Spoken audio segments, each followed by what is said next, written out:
Episode की शुरुआत ओहारिन को दिखाने से होती है, जो कि स्योजन को बता देती है कि उसके बर्थडे के दिन उसकी मौत होने वाली है। ये सुनकर स्योजन को तो कुछ भी समझ नहीं आता और उसे लगता है कि ओहारिन उसके साथ कोई मजाक कर रही है। तभी ओहारिन उसकी कलाई पर लगी हुई चोट को देखकर सोचती है कि अगर उसके हाथ पर चोट लगी हुई है तो वो अपना हाथ खुद कैसे काट सकता है। ओहारिन कहती है कि उसके बर्थडे के दिन शायद कोई तुम्हारा मर्डर करने वाला है। स्योजन को अब भी यही लगता है कि ओहारिन मजाक कर रही है और वो यहाँ से जाने लगता है। उसे जाता हुआ देखकर ओहारिन रोककर कहती है कि उसने उसकी मौत अपनी आंखों से देखी है। वो उसे बताने वाली होती है कि वो फ्यूचर से आई है, पर इससे पहले स्योजन उससे पूछ लेता है कि क्या वो उसके साथ मूवी देखने चलेगी। ये सुनकर ओहारिन बोलती है कि तुम्हारी जान मूवी से ज्यादा मैटर करती है। इतने में ही बेल बज जाती है और सूजन वहाँ पर आती है।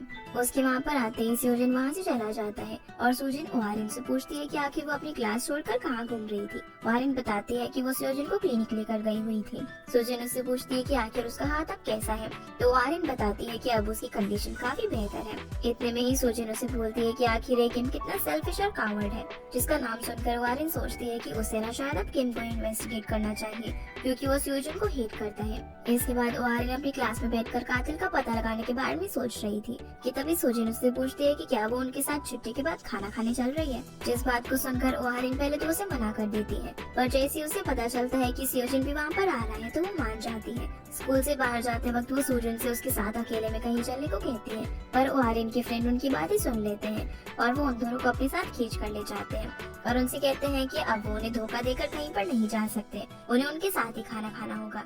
रेस्टोरेंट में पहुंचकर ये सब स्टोन पेपर सीजर खेलते हैं, जिसमें जो भी हारेगा उसे खाना लेकर आना होगा।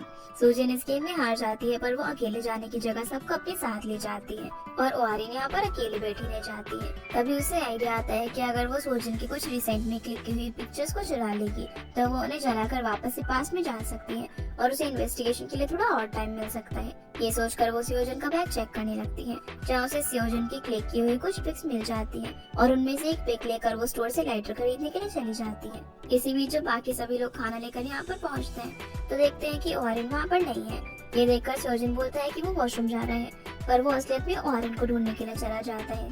दूसरी तरफ ओहारिन शॉपकीपर से लाइटर मांगती है, पर वो उसकी एज को देखकर उसे लाइटर देने से मना करता है। तब वो शॉपकीपर को बोलती है कि आज उसकी इकलौती बेस्ट फ्रेंड का बर्थडे है और उसे कैंडल जलाने के लिए लाइटर चाहिए, जो सुनकर वो उसे एक मैच बॉक्स दे देता है। ओहारिन अब रेस्टोरेंट के पीछे जाकर उस फोटो को जलाने की कोशिश करने लगती है। तभी सूजन वहाँ पर आ जाता है। वो उससे पूछता है कि आखिर वो यहाँ पर क्या कर रही है, तो ओहारिन कहती है कि वो तो सिर्फ वॉक कर रही थी और वो उस फोटो को अपने पीछे छुपा लेती है।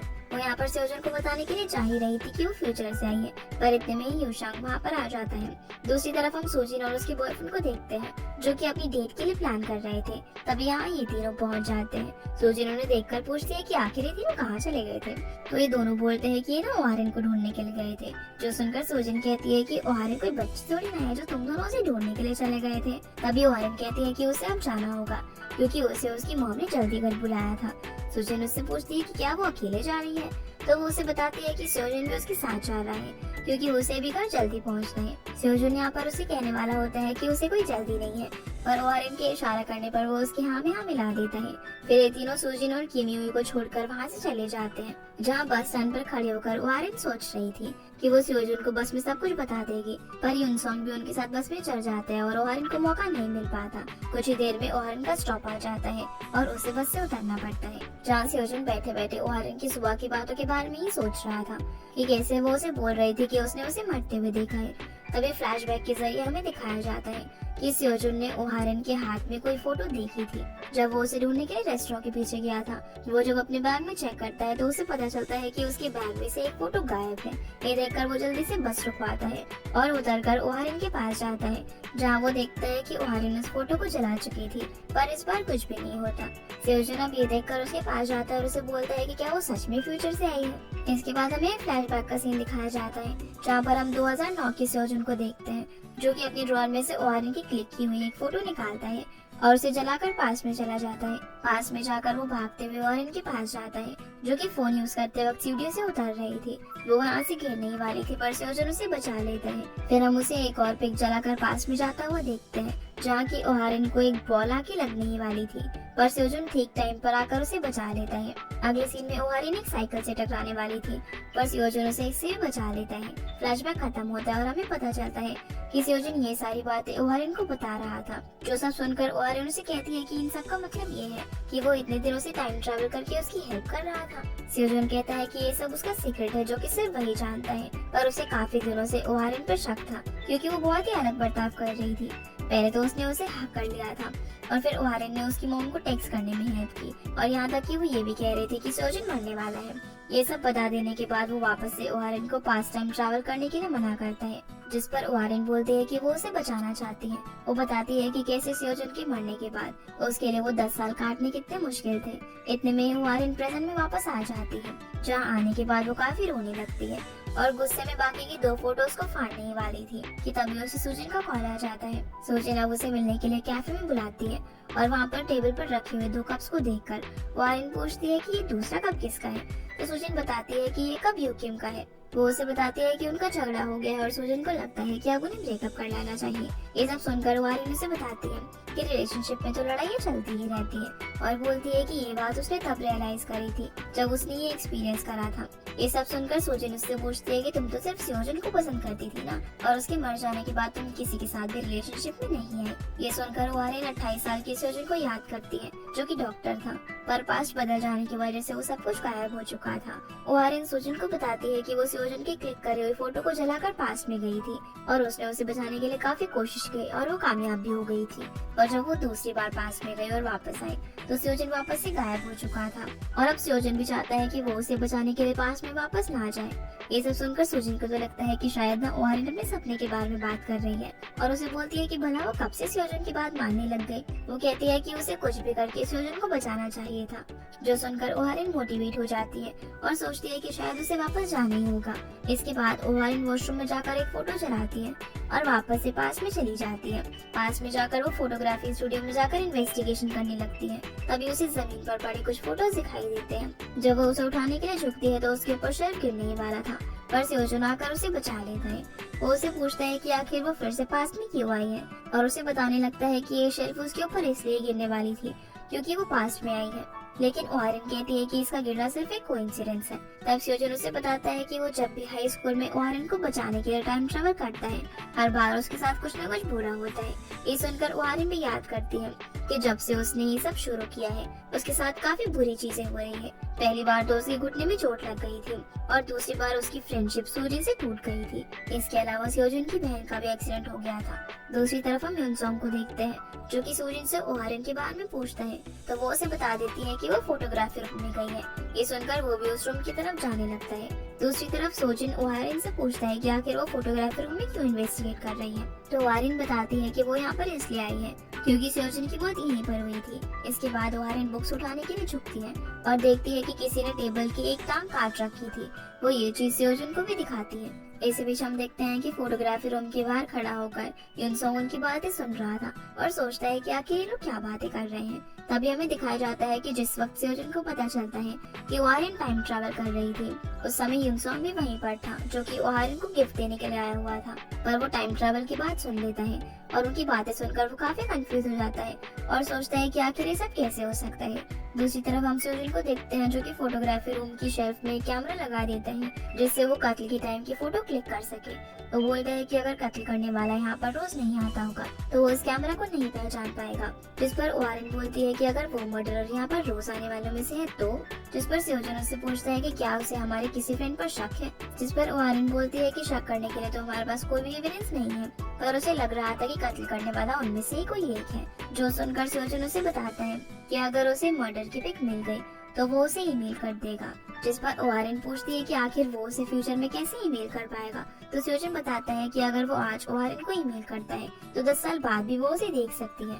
इसके बाद वो उससे पूछती है कि क्या उसे डर नहीं लग रहा क्योंकि उसकी मौत को सिर्फ 9 दिन ही बाकी है। जिस पर वो बोलता है कि उसे डर बिल्कुल भी नहीं लग रहा क्योंकि ओहारिन उसके साथ है। ये कहकर वो यहाँ से जाने लगता है और मन ही मन कहता है कि वो काफी डरा हुआ है। इसके बाद ओहारिन प्रेजेंट में आ जाती है। वो प्रेजेंट में आकर अपना ईमेल चेक करती है और पास में सेओजुन को अपने लगाए हुए कैमरा से सिन यूकिम की फोटो दिखती है जो कि फोटोग्राफी रूम से निकल रहा था। वो ये वीडियो ओहारिन को सेंड करता है, जो देखकर ओहारिन का शक यकीन में बदल जाता है कि यूकिम भी मर्डरर है। फिर वो युनसोंग को कॉल करती है और उससे यूकिम के बारे में पूछती है। तो वो बताता है कि यूकिम अब एक्सप्रेस कंपनी में काम करता है। जिसके बाद वो अपनी एक फाइल में से एक्सप्रेस कंपनी का नंबर निकालकर उन्हें कॉल करती है और यूकिम के बारे में पूछती है। तो उसे पता चलता है कि वो अभी उनकी कंपनी में ही ऑर्डर देने के लिए आया हुआ है। ये सुनकर वो उसे अपनी कंपनी में खोजने लग जाती है। तभी उसे युनसोंग का कॉल आता है जो उससे पूछता है क्या वो यूकिम के बारे में सोजन की वजह से पूछ रही है। जो सुनकर वो सोचने लगती है कि क्या उसे युनसोंग पर ट्रस्ट करना चाहिए या फिर नहीं। पर फिर वो उस पर ट्रस्ट करके उसे बता देती है कि उसे लगता है कि सोजन को किसी ने मारा था, ना कि उसने आत्महत्या की थी। इतने में ही उसे एक डिलीवरी मैन दिखता है और वो दोनों एक दूसरे को खोजने लगते हैं। वो हॉरिन यहाँ पर किम को खोज रही होती है जो कि वहाँ से डिलीवरी करके वापस जा रहा था। वो यहाँ से जाने से पहले अपने बैग में कुछ डालता है और ओहारिन को इस तरह उसे घूरता हुआ देखकर पूछता है कि क्या वो उसे जानती है। इस बात का ओहारिन कोई जवाब नहीं देती और फिर वो किम से पूछती है कि क्या उसे लिफ्ट दे सकता है, जिस पर वो मान जाता है और उसे अपनी गाड़ी में बैठा लेता है। रास्ते में ओहारिन को युनसोंग का मैसेज आता है। वो उसे पूछता है कि वो कहाँ पर है, क्या वो उसे पिकअप करने आ सकता है। पर ओहारिन उसे उसका वेट करने को कहती है और वो उसे मैसेज में बताने वाली होती है कि वो किमशिन के साथ है। पर उसके मैसेज सेंड करने से पहले ही किम जोर से ब्रेक मारता है, जिसकी वजह से वो घबरा जाती है और मैसेज सेंड करना भूल जाती है। इसके बाद वो कैफे पहुंचती है जहाँ पर युनसोंग उसका वेट कर रहा था। ओहारिन यहाँ पर फाइनली उसे बता देती है कि सियोजुन का कत्ल किम ने किया था। ये सुनकर वो पूछता है कि क्या उसने उसे ऐसा करते हुए देखा था। तब ओहारिन उसे बताती है कि कैसे उसने सियोजुन की क्लिक की हुई फोटो को जलाकर टाइम ट्रेवल किया था और उन्होंने उस फोटोग्राफी रूम के बाहर एक कैमरा भी लगा दिया था जिसमें किम की क्लिप कैप्चर हुई थी। ये सब सुनकर युनसोंग ओहारिन को बताता है कि आज से 10 साल पहले जब वो और सियोजुन टाइम ट्रेवल के बारे में बात कर रहे थे तब उसने उनकी बातें सुनी तो थी, पर उन्हें कुछ भी समझ नहीं आया था और फिर उसने उन्हें फोटोग्राफी रूम के बाहर भी बात करते हुए सुना था, पर उसने उनकी बातों को इग्नोर कर दिया था। पर उसे अब समझ आ चुका था कि वो दोनों कोई बनी बनाई बातें नहीं कर रहे थे। इसके बाद युनसोंग उसे सियोजुन के केस की रिपोर्ट दिखाता है जिसमें ये लिखा हुआ था कि सियोजुन की बॉडी के पास से उन्हें एक ज़ोलेटिल की बोतल बरामद हुई थी। ज़ोलेटिल एक तरह का ड्रग होता है जो कि कॉमनली एनिमल्स के इलाज के दौरान यूज किया जाता है। युनसोंग बताता है कि शायद सियोजुन को किसी ने धोखे से ज़ोलेटिल पिला दिया होगा जिससे उसे उसका कत्ल करने में आसानी हो गई। दूसरी तरफ हम देखते हैं कि जहाँ पर ओहारिन काम कर रही थी वहाँ पर आज भी ज़ोलेटिल की बॉक्स में एक बोतल आई हुई थी जिन बॉक्सेस को वहाँ पर किमशिन डिलीवर करके गया था। जब ये बात ओहारिन को पता चलती है तो वो बिना वक्त गवाए युनसोंग के साथ किमशिन की कंपनी में जाती है जहाँ पार्किंग लॉट में उसकी वैन भी खड़ी हुई थी। जब वो लोग उसकी वैन में किमशिन का बैग चेक करते हैं तो पाते हैं कि उसके बैग में एक ज़ोलेटिल की बोतल है जो कि उसने उसी बॉक्स में से निकाल के अपने बैग में रखी हुई थी। ये देखकर युनसोंग पुलिस को कॉल कर देता है। इतने में ही किमशिन अपनी उस बोतल को लेने के लिए वहाँ पर आ जाता है, पर वो देखता है कि उसकी बोतल उसके बैग में नहीं है। तभी उसकी नजर ओहारिन पर पड़ती है जो कि पीछे वाली सीट पर छुपी हुई थी। ये देखकर वो अपना चाकू निकालकर ओहारिन पर हमला करने वाला होता है कि इतने में युनसोंग वहाँ पर आकर उसे ऐसा करने से रोक देता है और पुलिस भी उसे आकर वहाँ पर पकड़कर लेकर चली जाती है। फिर हम पुलिस को इस केस को इन्वेस्टिगेट करता हुआ देखते हैं जहाँ वो उससे पूछते हैं कि आखिर वो इन ड्रग्स को क्यों चुराता है, क्या वो उनकी ब्लैक मार्केटिंग करता है, जिस पर वो मना कर देता है और पुलिस से पूछने लगता है कि आखिर ये दोनों है कौन जिसने उसे पकड़वाया है। तभी उसे ओहारिन की शक्ल याद आती है और वो कहने लगता है कि ये जरूर उसी लड़की की दोस्त है जिससे वो स्कूल में नफरत करता था।